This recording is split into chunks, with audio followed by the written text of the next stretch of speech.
हमारे जो गांधी जी हैं वो एक बहुत ही बड़ी मिसाल है, मिसाइल नहीं।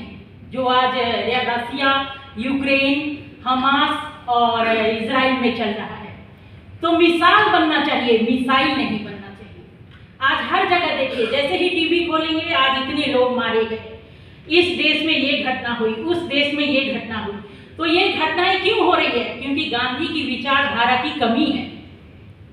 गांधी की विचारधारा की कमी के कारण ये सारी घटनाएं पूरे देश, पूरे दुनिया में हो रही है।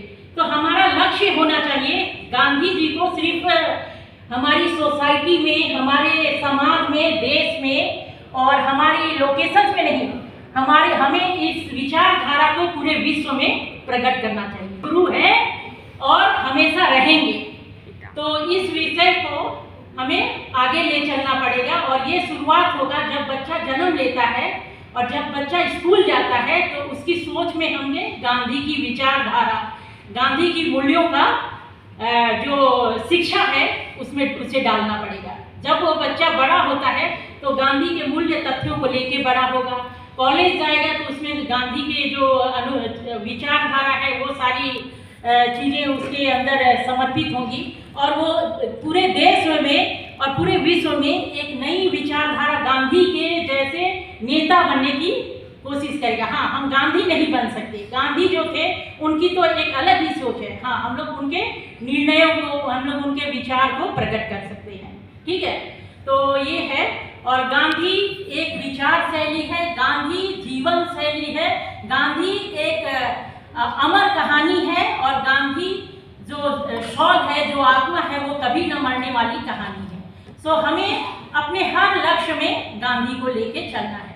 हाँ, और दूसरी बात ये है, जैसे ही युद्ध शुरू होता है, बॉर्डर पे तनाव शुरू होता है, तो हम, गांधी जी ने कहा है हम अहिंसा के पाथ में चलेंगे।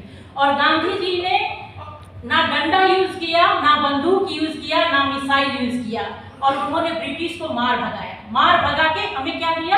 हमें आज़ादी दी। तो वो सोच तो रहना चाहिए, लेकिन आज की सोच बहुत अलग हो गई है।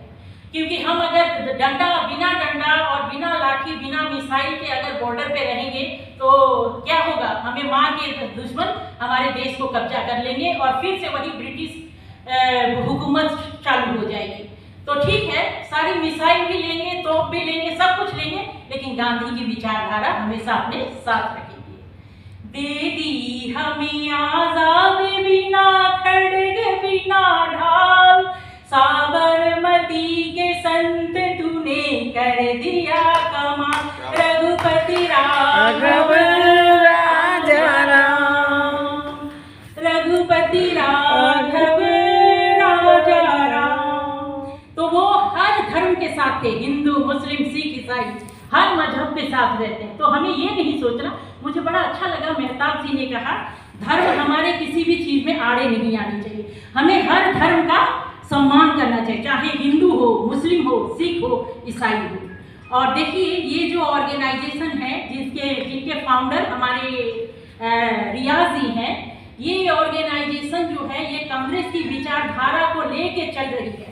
और चाहे सिचुएशन कैसी भी आए, लेकिन वो अपनी विचारधारा को लेके और लोगों को जोड़ के, हर कस्बे के, हर समाज के, हर धर्म के लोगों को वो साथ लेके जोड़ रहे हैं। और इनकी जो ऑर्गेनाइजेशन है उनमें रोटी, कपड़ा और मकान। हम जानते हैं सुबह उठते हैं तो हमारे दिमाग में एक ही चीज चलता है, हमारी नौकरी। नौकरी से आएगी रोटी, नौकरी से आएगी कपड़ा और नौकरी से आएगी मकान। तो ये जो कांग्रेस समाज है, जो मैंने देखा है, वो हमेशा हमेशा हर चीज को संपन्न करती है। कैसे संपन्न करती है? जुगाड़ लगा के। और कभी कभी, अभी देखिए, अभी बीजेपी की सरकार है, तो वो बोलते हैं जितने पढ़े लिखे लोग हैं, जितने शिक्षित लोग हैं, उनका अभी कोई आवागमन नहीं है, नौकरी नहीं है, रोटी नहीं है, कपड़ा नहीं है, मकान नहीं है। लेकिन जब हमारी कांग्रेस की सरकार है, इसलिए मैं कहना चाहती हूँ, आओ चले कांग्रेस की ओर। देश की आंधी राहुल गांधी, देश की आंधी राहुल गांधी, देश की आंधी राहुल गांधी। तो हमें इस ऑर्गेनाइजेशन के साथ चलना होगा। और डॉक्टर रियाज साहब हैं, ये हमारे पथ प्रदर्शक हैं। तो इसी के साथ मैं अपना वक्तव्य संपन्न करती हूँ। और जय हिंद, जय वंदे मातरम। वंदे मातरम। बहुत बहुत शुक्रिया डॉक्टर बबीता जी।